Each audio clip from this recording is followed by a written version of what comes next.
خواتي خواتاتي اهلا وسهلا مرحبا بكم يا جماعه الخير. J'espère que vous allez bien. مساء الخير عليكم. زلفلاون. Nous sommes le 1er juin 2023. J'espère que tout le monde se porte bien. يا ناس الخير وين راكم يا جماعه الخير. روحوا تسمعوا اليوم dans cette émission. je vous conseille يرحم باباكم lisez قراو يا ناس. شوفوا il ne vous reste à la fin que votre culture. Quand on perd tout, rien n'a de la valeur, à l'exception de la culture. Et rien n'a autant de valeur et rien n'a plus de valeur que la culture. Qu'on soit riche, qu'on soit pauvre, qu'on soit malade, en bonne santé, c'est la culture qui nous sauve et qui nous donne à notre vie un sens. Et c'est pour ça qu'il faut lire. Je vais vous parler aujourd'hui du mal algérien, ce fameux livre dont nous avons parlé déjà. Nous avons déjà consacré une émission. Pour moi, c'était l'un des meilleurs livres qui parle de l'Algérie, parce qu'il résume parfaitement les paradoxes de notre pays. Hakina récemment à le livre, j'en en ai fait déjà une émission récemment, écrit par deux experts français. C'était quand la date on en a parlé. C'était très intéressant de parler de ce livre et je vais vous expliquer pourquoi. C'était le 26 mars 2023, l'Algérie, le pays du monde à l'envers. Pourquoi j'ai intitulé cette émission à l'époque, ce jour-là, le 26 mai, le pays du monde à l'envers? J'ai repris une expression écrite par les deux auteurs de ce livre qui résume parfaitement notre pays. Jean-Louis Levé, économiste, grand économiste ici en France, l'un des fonctionnaires qui a pas grand fonctionnaire de plusieurs administrations de l'État français, notamment du ministère des Finances, et qui était responsable d'un partenariat de coopération technologique et économique entre l'Algérie et la France de 2012, pratiquement jusqu'à 2012-2013 jusqu'à 2019. Sur les auteurs de ce livre, sur leur identité, leur parcours, Paul Tolila, normalien, agrégé normalien, spécialiste en littérature et en lettres et en sciences humaines. Et le deuxième auteur de ce livre avec Jean-Louis Levé, sur leur auteur, leur biographie, leur parcours, revoyez l'émission du 26 mai, s'il vous plaît, pour qu'on ne perde pas beaucoup plus de temps. Pourquoi ce livre, pour moi, est l'ouvrage de référence en ce moment sur l'Algérie, et très peu de livres résument ce qui se passe et les problèmes de notre pays, comme ce livre qui a de 418 pages. Ouais, parce que ce livre, il a le regard de deux étrangers, deux experts français. L'un d'entre eux, il est d'origine pied noir, mais il n'a jamais vécu en Algérie. Le deuxième ne connaît pas l'Algérie. Il découvre l'Algérie en pénétrant à l'intérieur du système algérien.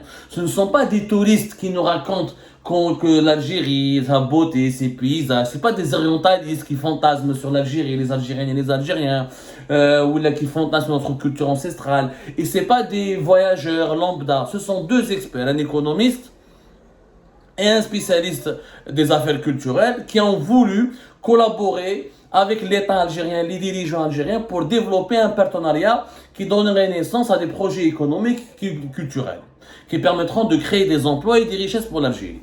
En 5-6 ans d'expérience sur le terrain, ils ont rencontré les wali, les ministres, les secrétaires généraux, des officiers des services de renseignement, des conseillers de la présidence. Ils ont connu ils ont grimpé ou là, ils ont rencontré tous les échelons du système algérien. Parce qu'ils venaient avec l'ordre de mission de l'ambassade de France à Alger et l'ordre de mission, ils représentaient l'État français, donc des missions de coopération avec l'État algérien. Ce qui est important et bien dans ce livre, c'est qu'il résume avec des mots simples et avec un regard objectif. C'est des étrangers. Ils ne sont pas impliqués comme nous dans les polémiques idéologiques, politiques. Ils n'ont pas d'attache affective avec l'Algérie. Ils n'ont pas d'intérêt personnel avec l'Algérie. Donc ils ont suffisamment de recul pour observer objectivement et froidement l'évolution de la situation politique, économique et sociale de l'Algérie. Ou d'ailleurs une plongée au cœur du système. Parce qu'ils ont connu qu'ils comme toutes les administrations. Il explique parfaitement pourquoi l'Algérie est un pays absurde. Dans ce livre, il n'y a pas de révélations fracassantes. Il y a même beaucoup d'informations qui sont fausses, qui ne sont pas vraies, ou là des informations superficielles, qui sont des reprises de simples articles de presse. Il n'y a pas de profondeur au niveau il n'y a pas de profondeur au niveau des informations rapportées ou données, il n'y a pas de révélation dans ce livre. Clairement, il n'y a pas des informations rapportées, ce sont des informations d'ordre public. Beaucoup de ces informations sont même pas du tout intéressantes pour ne pas dire superficielles.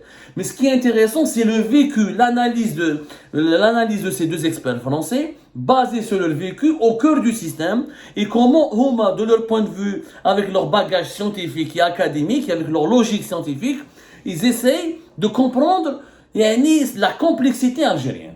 Comme un exemple de cette complexité, l'Algérie est un pays très compliqué, au point où c'est un pays absurde. Dans l'un des chapitres, comme on a parlé du pays du monde à l'envers, et que l'Algérie, tout ce qui est absurde ailleurs dans le monde, tout ce qui est anormal ailleurs dans le monde, il est totalement normal en Algérie. Le chapitre, la page 156, qui résume tous les événements qui ont eu lieu après le Hirak. Le sous-titre de ce chapitre, acte 2, le grand cirque de la grande purge, ses canailles, ses héros et ses surprises. Parce que ce livre, Yashma'a, il est composé de plusieurs chapitres. Et l'un des chapitres, il est consacré justement à ce qui s'est passé après le Hirak. Il parle de l'Algérie de Bouteflika, il parle de l'histoire de l'Algérie lors de la guerre de l'indépendance, de l'instrumentalisation de l'histoire, de la lutte contre le colonialisme français dans la domination politique exercée par le régime algérien sur le pays. On va dire s'attaque au Hirak. Qu'est-ce qui s'est passé? Ils ont vécu le Hirak. Ils étaient là, une partie de l'année 2019, ils ont essayé de transcrire dans leurs livres leurs impressions, leur vécu, leur analyse. Ils parlent d'abord de la chute de Bouteflika, ensuite ils parlent de cette purge. Où les Algériens et les Algériens, on ne s'est pas rendu compte. C'est totalement vrai ce que disent ces deux experts. Il s'est passé des trucs de fou. L'Algérie est une comédie, à la fois une comédie tragique, je veux dire, c'est paradoxal. Où sera l'Algérie de 2019 jusqu'à aujourd'hui ne s'est passé peut-être nulle part au monde. Où sera? Il y a eu un peuple qui est sorti, qui a demandé le départ et la chute du régime de Bouteflika. Gaïd Salah et l'armée, l'état-major de l'armée profitent de cette occasion. Ils vont satisfaire partiellement les revendications du peuple en enlevant Bouteflika, ses amis, les amis TE, les membres de son clan, les oligarques et quelques ministres. Gaïd Salah, il commence à mettre beaucoup de gens en prison. Et les deux auteurs, ils le racontent. Il met les Koninev, il met les Tahkout, toutes les grandes fortunes du pays qui étaient affiliées fidèles au régime de Bouteflika. Il met les deux premiers ministres de Bouteflika, Ahmed Yahya Sellal. Il commence à mettre plusieurs ministres en prison. Et c'était une grande purge. Et à l'époque, on a tous dit que cette purge, elle était nécessaire parce que c'est la lutte contre la corruption, etc. Même le général Toufik, il est mis en prison. Saïd Bouteflika, il est en prison. Tartaghi, il est mis en prison. Hamri, il est mis en prison. Tout le monde a été mis en prison. Ça a été une purge exceptionnelle. Sauf que, quand Gaïd Saleh, il est mort le fin décembre 2019, où je connais les deux auteurs, mais surprise du destin, le 23 décembre, le général Gaïd Salah a le mauvais goût de décéder, de mourir d'une crise cardiaque. À refaire. Tout a été refait. Toutes les cartes vont être rebattues et un nouveau renversement va s'opérer. Ce qui est gênant, certes, mais au pays du monde à l'envers, les deux experts à la fin de leur séjour, de leur expérience algérienne, ils ont décidé de surnommer l'Algérie le pays du monde à l'envers. Parce que tout fonctionne à l'envers en Algérie. Il n'y a rien de rationnel, il n'y a rien de logique. Mais au pays du monde à l'envers, les inversions sont des figures très habituelles, même en double, en triple salto arrière. Et ici, la figure est d'autant plus urgente que le secrétaire particulier de Gaïd Salah, Rermet Bounouera, s'est senti menacé depuis la mort de son patron, après la fuite en Turquie, avec une documentation massive et semble-t-il très compromettante. Après l'avoir débriefé, les services turcs le renverront en Algérie. Condamné à mort, il est aujourd'hui en prison de haute sécurité. Ensuite, les deux experts vont raconter ce qui s'est passé de 2020 à 2023. Le général Saïd Chengereh, succès de Gaïd Salah, ne fait pas dans la dentelle et place ses hommes en procédant à l'une des plus importantes purges jamais menées dans l'armée. Près de 150 officiers généraux se retrouvent devant le tribunal militaire de Blida. Plusieurs généraux-majors prennent la fuite à l'étranger. Chengereh laisse la fortune bien mal acquise de Gaïd Salah être complaisamment exposée au public. Et les secrétaires de Bounouera l'accusent directement d'être un des barons de la drogue et de trafic d'armes en Algérie. Cela n'empêche pas l'homme fort de l'armée de poursuivre en compagnie de Tebboune cette fois-ci le jeu de massacre. Un nombre incroyable de ministres sont mis en cause du fait de leurs anciennes fonctions de Wali, comme c'était par exemple Nourdine Bedoui, qui était Premier ministre en 2019, ou de dirigeants de structures publiques, comme la ministre de l'Industrie Jamila Tamazir, ou là de Tahar Khawa, qui était ministre chargé du Parlement, ou là le ministre du Tourisme Abdelkader Ben Messoud. C'est-à-dire que, les experts, ils disent que l'Algérie elle est anormale. Celui qui a mené la purge, Gaïd Salah, durant toute l'année 2019, une fois qu'il est mort, celui qui lui a succédé, il a mené une purge contre son propre clan.